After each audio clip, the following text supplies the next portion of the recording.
Hey guys, welcome back to a brand new Ninjago video here on the channel. My name is TannerFishies. In today's video, we are going to be discussing something that Ninjago fans will either love or hate, because this is something that changes Ninjago history. Now granted, it doesn't change it a whole lot, but it does change it enough to the point where I can see some people getting annoyed of the constant retconning that Ninjago Dragons Rising has been doing, especially to Ninjago history and Ninjago lore. Also, this video will contain spoilers for Ninjago Dragons Rising Season 1 Parts 1 and 2, you have been warned. Again, there is your official spoiler warning. So, in Ninjago Dragons Rising Season 1, we were introduced to the concept of source dragons in Ninjago. Dragons that predate a lot of things that we already knew to be rather old, including the first Spinjitzu Master, the first Realm, and Firstborn. All of these things are no longer the first things, as the source dragons predate these things and pretty much make up the entirety of the Ninjago universe. I guess you could even argue that all of the realms are built on the backs of the source dragons, which again predate the universe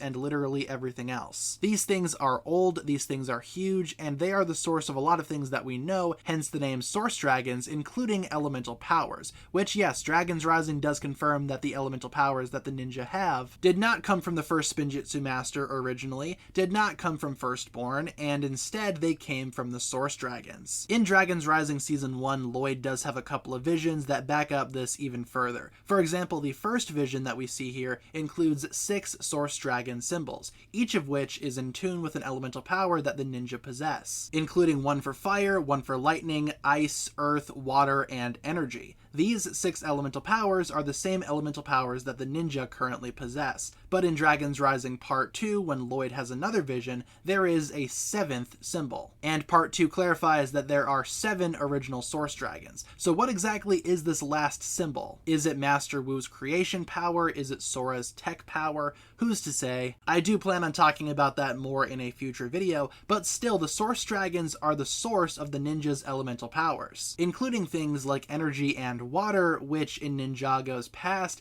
those 2 elemental powers, especially water, have been treated as secondary powers. These 2 powers did not make up the 4 elemental powers of creation. Instead, those were fire, lightning, earth, and ice. Now, these 4 powers could have just been what the first Spinjitzu Master originally acquired, before acquiring other elemental powers to pass on to various first elemental masters, and we know that energy is sort of like a collective combination of fire, lightning, earth, and ice. But water, that was never something that the first Spinjitzu Master had, but apparently it's something that the source dragons had, as there was a source dragon specifically for the water element. Like I said, this doesn't really tarnish Ninjago's previous lore and history, but it also makes things a little bit more inconsistent, because for the first Spinjitzu Master, water wasn't anything super special. He didn't even have control over water, but according to the source dragons, water is one of the main elements of the entirety of existence, alongside things like fire, lightning, earth, ice, and energy. Or maybe these visions are not implying that, but they are definitely implying that the first Spinjitzu Master is not the source of the ninja's elemental powers. He could have been a source, but the primary sources are in fact the source dragons. Again, hence the name source dragons. But I suppose that's the fun of Ninjago history, right? Every single season, new things get added, the world expands, only this time for Dragons Rising, the expansion is greater than ever before. But of course, with that being said, guys, that'll pretty much wrap it up for my thoughts here. Thank you so much for watching. Just a quick video talking about a certain retcon that Ninjago Dragons Rising has introduced in Season 1. I'm sure as Ninjago Dragons Rising continues, we will get more explanations surrounding what exactly these visions mean, but for now, all we know is that the elemental powers do come from the source dragons. But with that being said, thank you so much for watching. Leave all your thoughts and theories down below, and thank you so much for watching today's video. If you guys enjoyed this one, feel free to like and subscribe, do all that fun stuff, and I will talk to you guys again very, very soon.